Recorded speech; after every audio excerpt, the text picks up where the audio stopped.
My name's Lindsay Dobbs, and I am the director of the northernmost field site, and I'm also on the coast. I'm in northeastern North Carolina in the northern Outer Banks. Another thing that is similar among all of these field sites that you're hearing about today is that they are all fall field sites. So the Outer Banks field site is really focused on integrative science and policy. So we offer classes and experiences that really challenge you to think about public policy and natural resource management through a couple of different disciplinary lenses. We have a law and policy course, a coastal management course, and ecology course, and faculty that have backgrounds that align with those. We also provide hands-on experiences in gathering, analyzing, and presenting data, as I guess all the field sites do. And we offer a lot of memorable experiences outside the classroom, and you can see a couple examples of that in the pictures here. At the top, the students every year go paddling on Lake Drummond, which is in the Great Dismal Swamp. And then this past semester, they also helped to build an oyster reef with the Nature Conservancy and the North Carolina Coastal Federation. So as I said, we are the northernmost of these North Carolina field sites. The field site takes place on Roanoke Island, which you can see here on this map. It's in the middle of water. It's in the middle of the Albemarle and Pamlico Sounds, and it's just a few miles from the ocean, the Atlantic Ocean. The students live in this guest house at the top in the quaint town of Manio, and many of the classes are held in the Coastal Studies Institute building, which is in the bottom picture. Being on that campus gives us access to experts in coastal engineering, public policy, maritime heritage, coastal processes, estuarine ecology, and human health. And we have classrooms with really beautiful views of the Sound and Marsh. And we have a lot of access to a lot of instrumentation and remote learning opportunities as well to bring experts in to our classroom from elsewhere. In Dare County, we are at least 50% natural conservation areas. So it's a really beautiful place, lots of places to kind of compare the natural areas without human development to those where there is a lot of human development. So we really try and use our surroundings on the outer and inner banks as a classroom as well. So this is a 17 credit hour program. We have very small class sizes. The learning environment is interactive, applied, and hands-on. And as I said, we try and address environmental issues through multiple lenses. And the cost includes housing and is less than or equal to that of a semester on campus. I think that that's also true of all of the field sites, that we are very affordable. And these are just some more pictures from some of our field trips. A water quality lab up at the top left, another paddling trip, doing some sediment and oh my gosh, I'm getting confused. Some organism, we're looking for coquina clams in the picture on the right, and then we did a lesson on fisheries down at the bottom. As I said, there are 17 credit hours offered here. So these are the classes that correspond with those 17 credit hours: the capstone research project, an internship or independent study, an ecology class with a lab, a management class, this says economics, and I still didn't change it like I should. It's actually a coastal law and policy class now, and a seminar, and that seminar really lets us get out and go on field trips a lot. There are no prerequisites, despite what Connect Carolina might say, and your week basically consists of 2 days in classes, 1 to 2 days of internships, and 1 to 2 days of field trips or labs or capstone research every week. And then we do take some longer field trips at least once a month as well.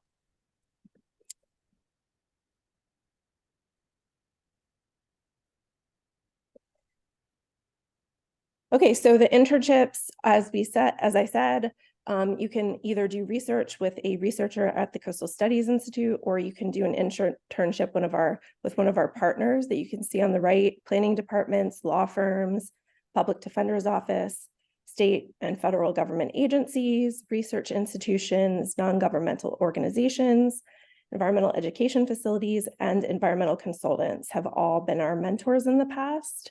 And that gives you an opportunity to really gain a hands-on experience working in policy or some sort of environmental workspace. And here in these pictures, you can see Julia, who was releasing a baby sea turtle during her internship with the Park Service. Kayla was doing research in a marsh in Currituck Sound, and Jared was doing a butterfly pollinator project with the North Carolina Aquarium. These are some more of our field trips. We go to some of the really popular places here on the Outer Banks, like Jockey's Ridge up at the top left. We do hydrology labs, go into fishing, working waterfront communities to think about those areas. We also visit some of the more unique places like the Pea Island Preservation Society, and do a lot of labs on the beach that get you out early in the morning and sometimes late at night. Our capstone research projects are unique in that we approach the capstone project from both a natural and social science perspective. So you learn research techniques in both. And you can see some of the approaches that we've used in the past few years here, everything from mental modeling, interviews, ethnographies and surveys for social systems, and vegetation transects, soil sampling and analysis, water quality measurement, like you see up here in the top right, and satellite imagery and geospatial analysis with ground truthing data collection, which is part of what the students are doing this year in the projects in the bottom, where they came up with a survey. So they're working on their survey questions and putting them up on the windows at the Coastal Studies Institute. And then they were taking some night sky measurements here after dark on a new moon. So these are some of the projects that we've had recently. So again, artificial light at night on the Outer Banks is the project this year. And then in the past, we've done work looking at vegetation change in Buxton Woods, the local perspectives and impacts on water quality and quantity in Nags Head, living shorelines all across the Outer and Inner Banks. And then in 2016, we looked at predators on the Albemarle Peninsula. So great diversity. It looks like next year we'll be going to Currituck Sound to do a project. And the last thing that I just wanted to mention is that there's lots of free time. You usually have weekends free, and we try to help you have these fun experiences like surfing that you see at the top left. We teach about physical oceanography and also then get you out into the water, organize kite flying, and you live in a beautiful place where just going fishing, strolling along the coastline is a wonderful time to spend, a wonderful way to spend your time, especially if you like nature and the outdoors. So I think we'll wait till the end for questions, but if you have questions that you don't feel comfortable asking during this session, please feel free to reach out to me. And you can also go to our blog to learn more. I've not been very good about keeping up the Instagram this semester, but last semester they were great at it. So you can look at last year's Instagram. Thanks so much. Thanks, Lindsay. How many students do you have this fall? We have 12, and we really try and limit our field site to 12. We will go up to 13 students, but we like to keep it pretty small. Thank you very much. Next up, we have Tony with Morehead City. And as the field site directors are talking, I'll also just put in the chat the direct link to each one of their applications. Again, applications are open as of today and go until March 1st. Definitely encourage you, if you're interested, to get started. All right. Morehead City field site. Does this look all right? All right, so I'm Tony Rodriguez. I work at the University of North Carolina Institute of Marine Sciences. Our field site is probably the most similar to Lindsay's that you just heard about because we're also a coastal field site. Lindsay's the most northern apparently, and so we must be the most southern field site. All right, so here are just some photos over the past years of folks doing different things, not necessarily academically related, like this one over here. But we try and have field trips every week. We also try and plan fun activities almost every weekend to encourage people not to go back to Chapel Hill and to stay at the coast and kind of get that full experience.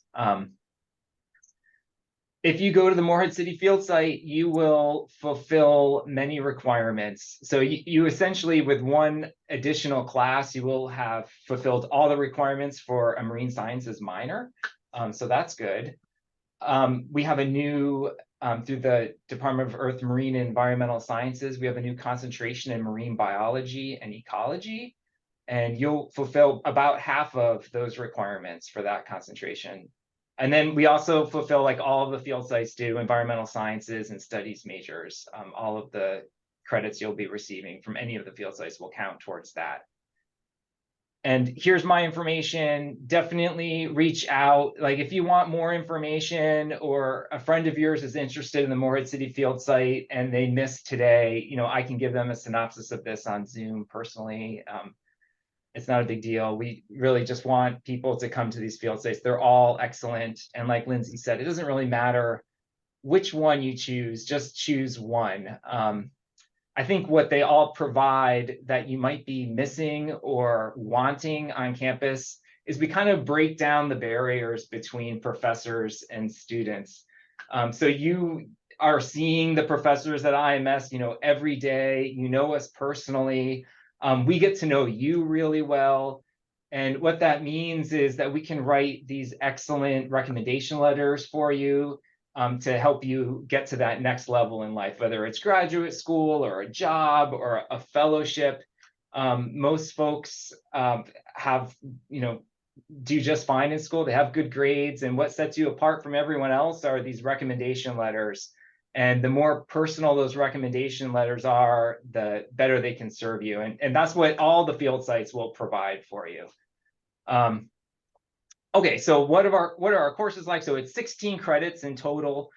We have got these two classes here, human impacts on estuarine processes and estuarine and coastal marine ecology. Each one of those is a 4-credit class. That's kind of a standard class. So you come in, there's a lecture, exercises, and we have a field trip every week associated with these classes, and they switch off. So these classes meet on Tuesday and Thursday.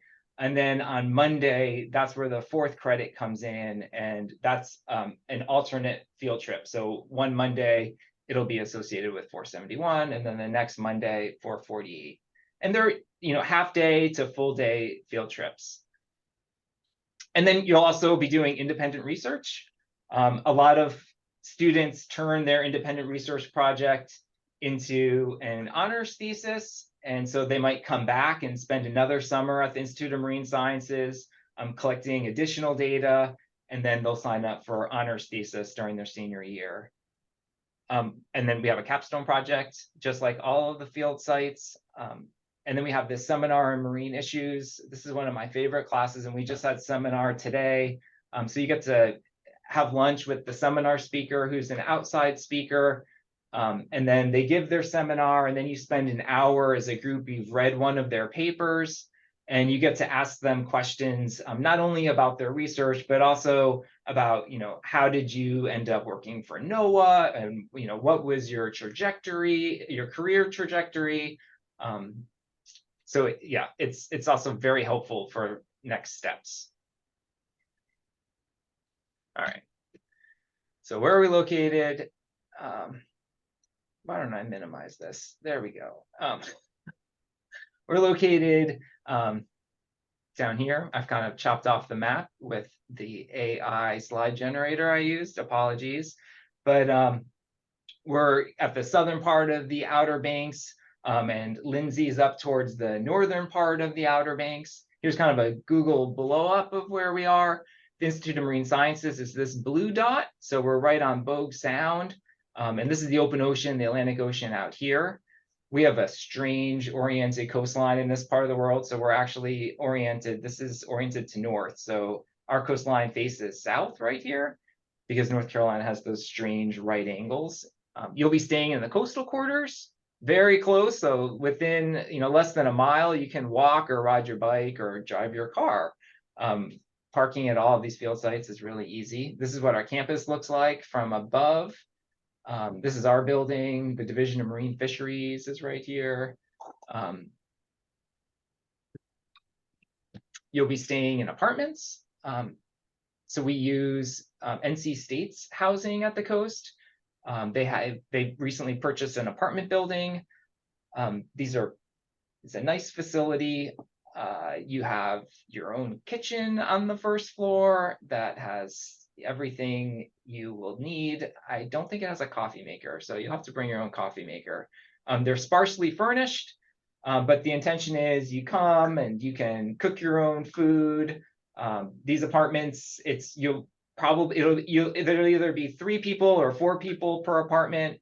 The bedrooms are upstairs, and so they're 2 bedrooms. You'll either have your own bedroom or share a bedroom with somebody else. Each bedroom has their own bathroom. It's a 2.5 bath apartment. So yeah, they're spacious, they're nice, and students enjoy cooking their own food. We also have get-togethers, and here we are in the parking lot. We do this the first night. We have parking lot dinner together. Okay, so a little bit more about the classes. So Estuarine and Coastal Marine Ecology, this is taught by Joel Fodry. Human Impacts on Estuarine Processes, that's taught by Rachel Noble. These are just a couple of the field trips that they're on. This is a field trip that I lead for Rachel Noble's class. So lots of different faculty participate with these classes too. So I'm not the main instructor, but I do teach a week of this class, and we go on a field trip and look at this salt marsh out here, and we take some cores in salt marshes and see how they respond to sea level rise. It's a fun one. Another fun field trip is you'll go on a shark tagging trip, and this is our largest boat at the Institute of Marine Sciences.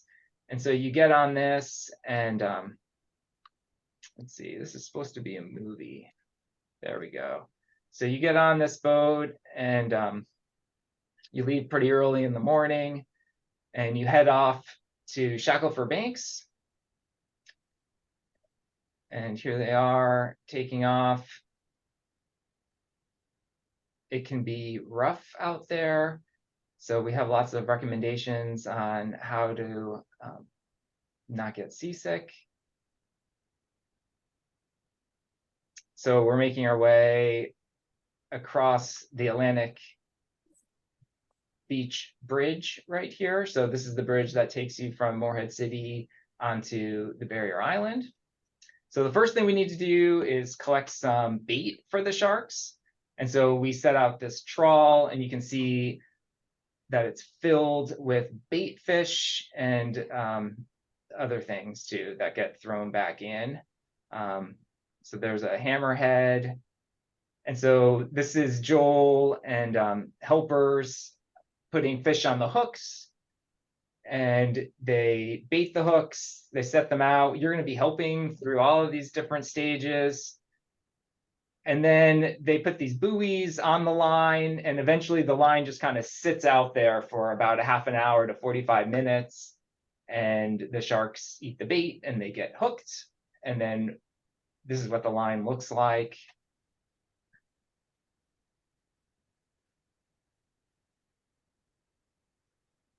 And then they start pulling them in, and each shark that comes on board gets tagged. They take a DNA sample.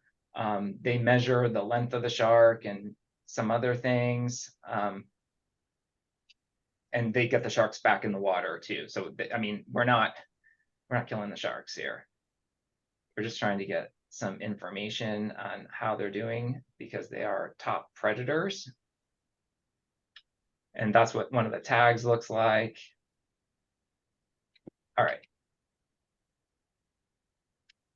This is just a picture. This is the main classroom where if we have a lecture, it'll be in here. This is where the seminar series is. This is actually a fairly large room. I think it can hold 100 people, but it looks really small in this picture for some reason.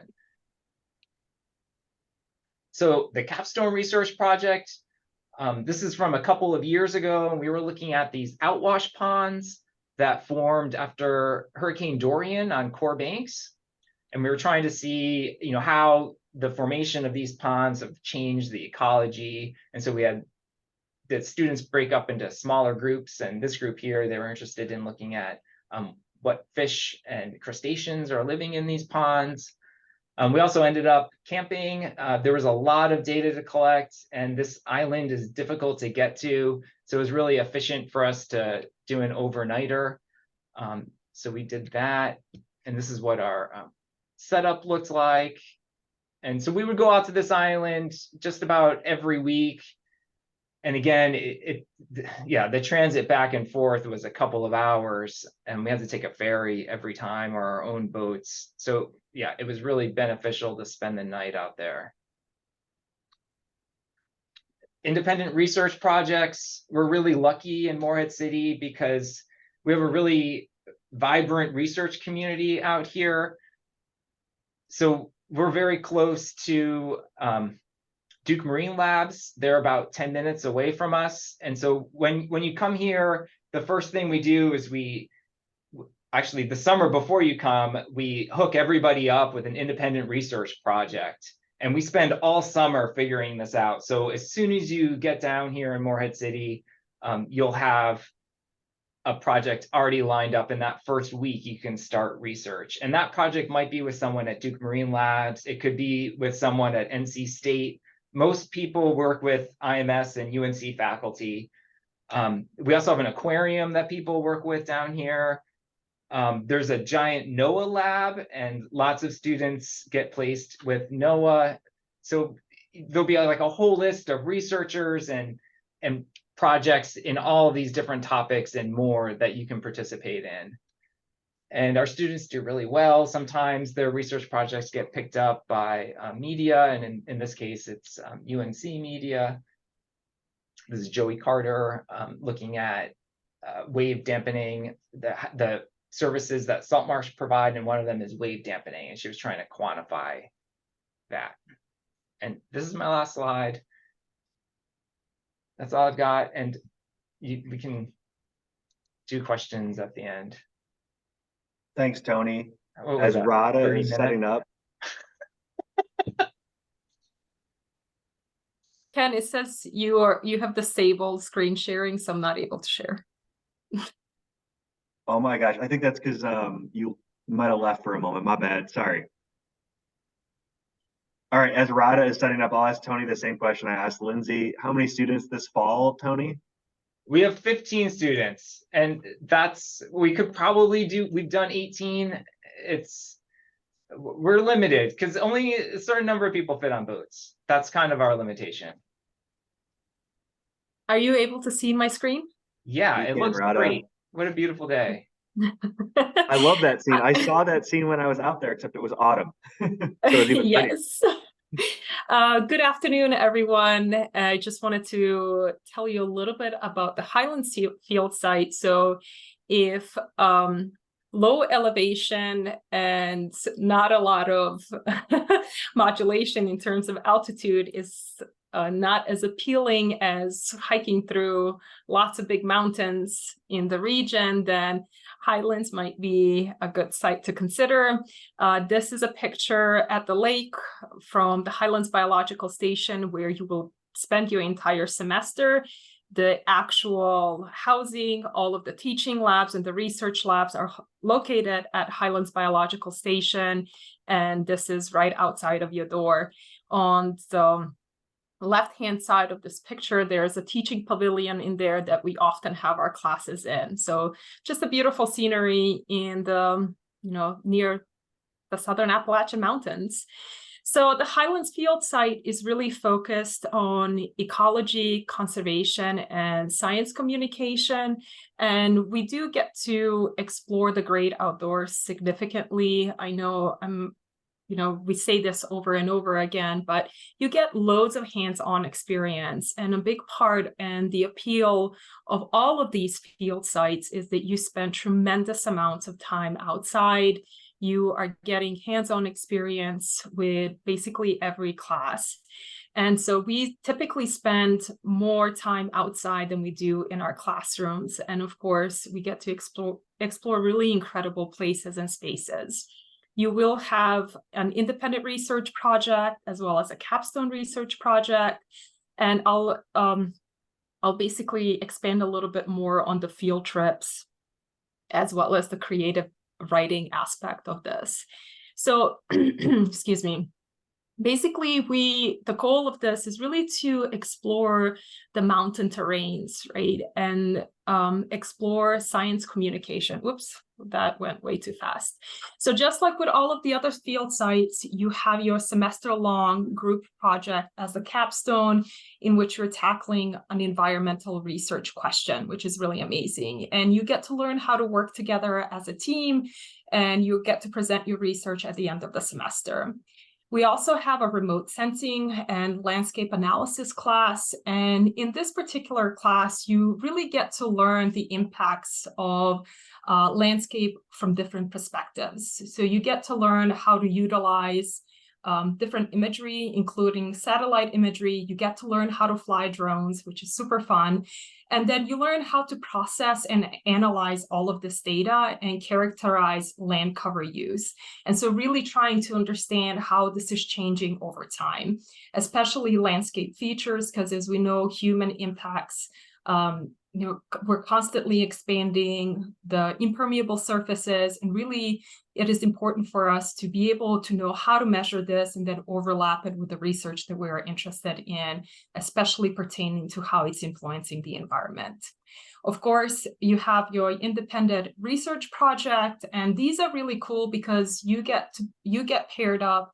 So it's 2 students per project, and you get paired with a faculty member or somebody who's working at a state or government agency or a nonprofit agency to tackle a specific question that is particular to your own interests. In the human impacts class, that one is more coursework oriented, and we're really trying to build on the ecological foundation of the Southern Appalachian biodiversity. This is an incredible biodiversity hotspot. We try to emphasize why that is. And then we try to explore the consequences of the Anthropocene, right, in this region, and all of the impacts from a climate change perspective, microplastics, invasive species, pollution, and so forth. In the special topics class, which has been officially changed to science communication class now, you get to work with an actual radio personnel. So she's one of your instructors, Miss Lily Knope, and she works for NPR, and she teaches you how to communicate science to the general public through different media platforms. The other instructor for this course is a published author, and he continues to write books. He's a local, and he writes books about science. And again, really the focus of this class is really thinking about how to synthesize all of your science, all of your research, and being able to disseminate it to the general public of all ages. And part of this class is also doing an outreach program where you go out to local high schools and present your work to high school students that are interested in the sciences, and you get loads of really great feedback. The students ask lots of questions, which is really fun, and you get to interact with them as the next generation of scientists, which is really neat. And then lastly, it's the cultural history class, and this is from a slightly different perspective. So we talk a lot about the sciences of the Southern Appalachian, but this is really looking at exploring the interconnections of people in the Southern Appalachians over the ages. So talking about the indigenous people in this area, the early settlers, and again, you get to go on loads of field trips and get lots of hands-on experience. I would also like to mention that in the remote sensing class, I do teach you how to use RStudio so that you're able to tackle on statistical analyses and provide really visually appealing graphs and figures so you can present your data in an interesting way. But we'll continue exploring these. So field trips, you get to take 3 different 3-day field trips, so extended field trips in the Great Smoky Mountains. That is a very first field trip. And part of this field trip is actually going to Cades Cove, which is an 11-mile loop, and we get to bike the whole thing. And if you don't know how to ride a bike, it's not a problem. We have a solution for that too. So don't let that be a deterrent for you. The second field trip is to Purchase Knob, which is another incredible location within the Smokies. And then our last field trip is Roan Mountain, which is one of my absolute favorite locations. You get to explore the grassy balls as well as the spruce fir forests. And then we have some shorter field trips where we paddle down either the Chattooga River or the Little Tennessee. We go and visit the Coweta Hydrologic Research Station down the mountain. And of course, at the end of the semester, as part of the treat is going ziplining through the mountains and getting to see all of those beautiful mountain views. Okay. So again, we do get to explore the mountains a significant amount, and there is lots of mountains you can hike to just from your dorms. So you get outside and get on a trail and go to the top of a mountain from the station, which is really neat. So we spend a lot of that time outdoors, and this is where a lot of that learning comes from. And you will notice that most of the theoretical work, we take you to places where you can actually apply it or also see it, right? So that you're not just reading about something, you're actually experiencing it in multiple ways. You do have an option of camping at several of these field trips, but it's not required. We do have really nice accommodations and stay in beautiful cabins, but lots of different options depending on what you're interested in. Some of our classes, like the cultural history class, we're a little bit lazy here, or I wouldn't say lazy, but more laid back, I suppose, where you can just have your class from your hammock, which is really fun. And then I just want to shed some light about the different independent research projects. So we do work with a lot of different vertebrate groups, but that's not necessarily all of the things that we do. I specialize in bats and small mammals, so of course there's always a project related to that, and I'm absolutely crazy about them. So here's Naya, she's wrestling a little chipmunk here. We have a northern saw-whet owl. This year we were working with different species of fish, salamanders, but we also have other research projects that are not related to vertebrates. They're either just measuring environmental variables or pollutants, or working more on a plant-based project, which is also of interest to lots of people. And we definitely pair you up with the experts in the field for this region. So what are some of the things that you can do while here? Well, at the beginning of the semester, you will be able to go swimming in lots of different fun swimming holes and jump off of waterfalls and do all of the fun things, but it also gets pretty cold. So I think in the next couple of days, we're expected to have some freezing temperatures down below, and we might even get snow in December, which will be really exciting for us. But again, this is a picture that was taken a couple of weeks ago where students just asked me to take them on a hike that's not well traveled and not on any big maps, especially not on all trails. And this is just something that we do for fun, which is wonderful. And then lastly, you do have options besides just hiking and exploring the great outdoors. Every Friday and Saturday night, there's a live band at Highlands downtown. And one thing that I did forget to mention is that Highlands is within walking distance to downtown. It's about 2 blocks away. and everything within the town of Highlands is walking distance from your dorm. So that's a really nice and positive aspect. And we do also have a couple of bikes that you can take if you would prefer that as your mode of transportation. There is an art center that offers pottery classes, painting, and so forth. And as far as I recall, all of these are free of charge to the students. You also have access to the community gym and the pool, which are also free of charge to all of you guys. So lots of fun things to do and explore, and that is all that I have. If you would like to see some of the adventures from the previous cohorts, our Instagram account is highlands.ie. Please go on there. I know there's some new posts and the students have had a blast. The entire Instagram account is strictly ran by students. I do not post anything on there, nor do any of the faculty members. It is just students posting about their experience while being here. And if you have specific questions and would like to reach out to me directly, please feel free to use the email below. That's all. Thank you, Radha. Thank you, everybody. And Radha, my same question. We had Lindsay, 12, Tony, 15. How many students this fall at Highlands? We cap out at 15. We never take more than 15 students. So we had 42 students, I believe, this fall, still there at all three of our field sites. And hopefully all of these students here will be at one of the 3 field sites in the future. In the chat, just a couple of highlights. I put my email address in case you have any issues or questions about the application, scholarships, financial aid. I think the main takeaway is that your financial aid is going to travel with you to the field site. So it should be the same cost or less, really, than studying in Chapel Hill. The same scholarships, grants, loans that you usually do for fall 2023 would apply fall 2024 at any of the field sites. So I left my email address also in the chat.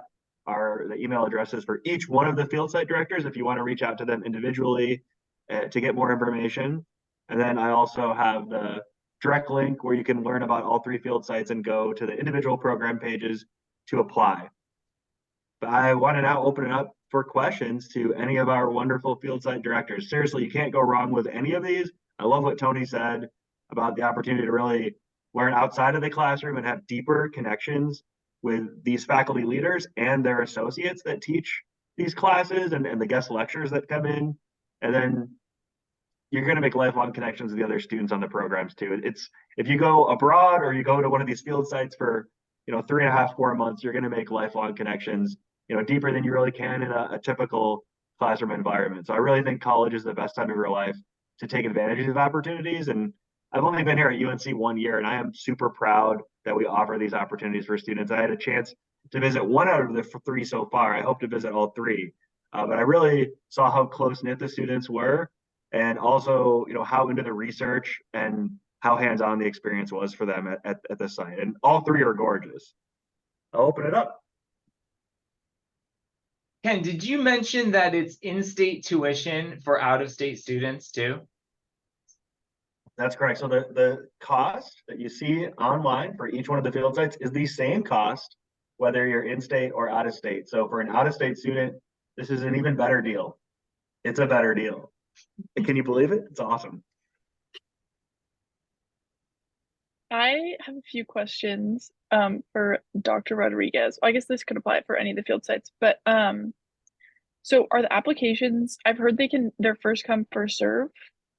Is that true?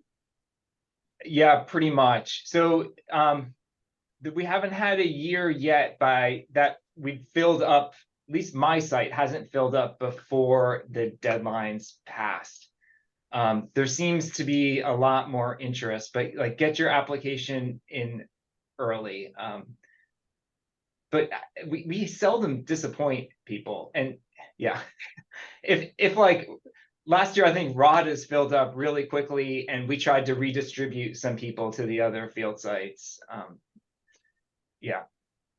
Definitely, I would say try to apply before March 1. I mean, March 1's a while away. If you're here today, get your apps in sooner than that. But also, if you have finals and other things going on, like put your best foot forward on the application. We want to learn about you. There's a few short answer questions. The field site directors are going to read these, and evaluate these, they're not just going to look at your GPA, they're going to look at, you know, who you are. Like they'll look at your unofficial transcript, see the courses you're taking, read what you write. So while I would say don't wait till the very end, I mean, also give yourself some time to put your best foot forward. At least, you know, between now and winter break, you can kind of slowly get the application in and completed by then, I'd say.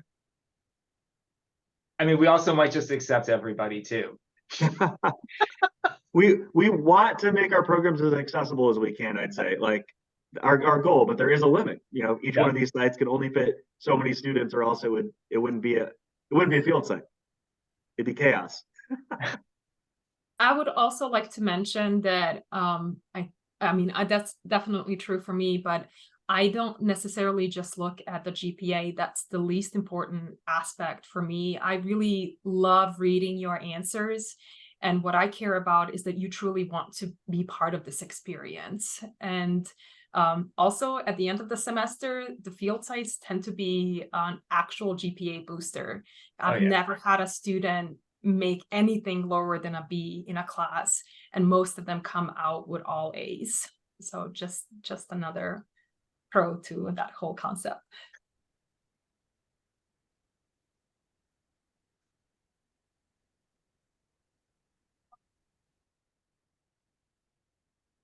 I also had a question on whether or not you're able to apply to multiple field sites at once, or is it a matter of applying to one and then you guys making the decision to redistribute like you mentioned? I would usually suggest picking your top program, because the application is going to look the same for all three, but it is going to require a $50 application fee. That's what, like when you submit, your final step is putting in $50. So I usually tell students for any program, you know, go with your first choice. If we have to redistribute later, we will, but I'd pick your top one. If you're really having a hard time differentiating between two, I mean, I suggest maybe reaching out to the field site directors or talking to a student that's done one or the other. But I would say pick your top one. Yeah, I don't know how we would manage that if one person applied to all three of them, because we would accept you in each of us, because we're not really communicating like that. So we would accept you in three of them, and then we'd be disappointing someone perhaps. Yeah. It's a fair question, but I would say pick your top one for sure. I have a question for Dr. Dubs. So I know a couple people, I'm a marine science minor, and I know a couple people who have done the Morehead field site, so I can speak to them a little bit more about the experience. But I'm also curious about the more northern site. Do you have a running list of students that, like, their emails that I could reach out to like talk to them about their experience so far this fall, or like past students, so I can get a sense of the program too? Yeah, absolutely. If you just email me, I'm happy to follow up with students who are usually eager to talk with incoming students or interested students. So yeah, happy to do that. Just reach out. Thank you. Sure.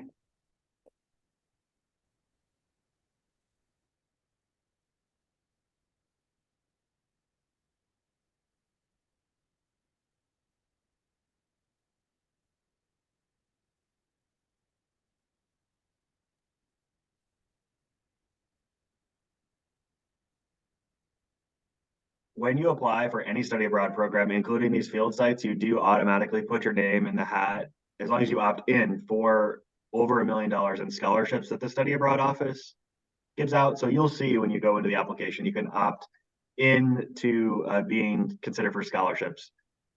The application closes on March 1. We like to be able to let students know that they've received or not received funding by about mid March. And I believe this year our commitment deadline, which is where you commit to choosing the program that you were nominated for and paying, committing to the program, would be, I think, March 27th this year. So yeah, I would definitely get your applications in sooner than March 1, as we've already stated, but we will officially close the program March 1. We'll let students know which programs they're nominated for. We hope shortly thereafter, like early to mid-March. Scholarships will also go out around that time, and there'll be a commitment by the end of March. Yeah, and once you figure out which program you're going to, like, we start communicating with you right away. And we have a bunch of meetings before you arrive. So you know exactly what to bring and how to prepare and what to expect. So we'll have lots of Zoom meetings. I think some people do in-person meetings. Who is it, Lindsay or Rada? It's one of you. Yeah, you do an in-person meeting. Yeah, I do an in-person meeting on campus before the semester ends. And so that's really nice because then everyone gets to meet each other and yeah. Yeah, thanks for mentioning that, Tony. We brought that up in the first session and we almost forgot this time. So yes, you will have a chance to either virtually or in person meet the other people you're going to spend your time with. You'll have an individual meeting with Tony, Lindsay, or Rada where they go over, what to pack, what to bring. They'll start that in the spring. They'll do one in the summer, leading up to the experience. So you'll feel more than ready to go. Pick roommates, things like that.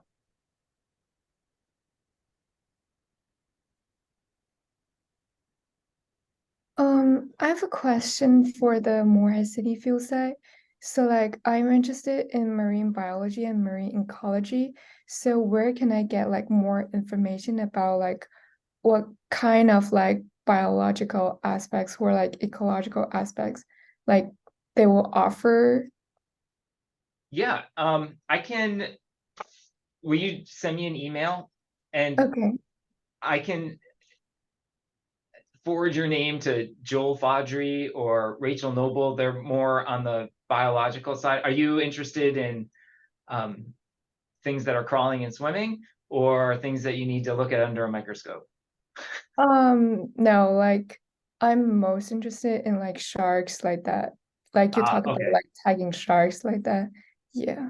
Okay, so I'm gonna connect you with Joel Fodry then, Okay. and Okay. maybe Janet Nye also. And these are both fish and critter people, and they have pretty large groups and constantly doing field work with students. It's like, yeah, exactly what you want. Okay, thank you. And do we like have any prerequisite or like any requirement we need to fulfill for like going to any of these field sites? There may technically be some, but I agree. Lindsay said this, and I think we all are of like-minded individuals in that we will waive any of those. You don't really need any background. You know, if something's, we'll work with you and we'll catch you up if you're lacking something. Okay, got it. Thank you.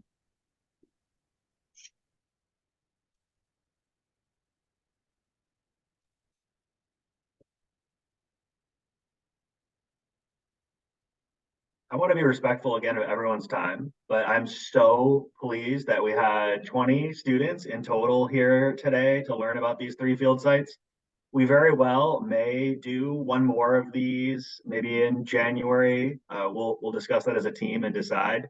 But I also recorded this, so I will share the good parts, so you can share it to your friends. So the fact you're here today, we're stoked. We hope to see your name on an application soon, and please reach out to the individual field site directors with any other questions, or to me if you have any questions about the process. I'd be happy to help. But really glad you're here today. I hope this is the start of your journey to one of our field sites on the coast or in the beautiful mountains. Great seeing everyone. Yeah, thanks, Tony, Lindsay. Thanks, Rada. Thank you, everybody. Bye. Thank you. Bye. Thank you. Thank you.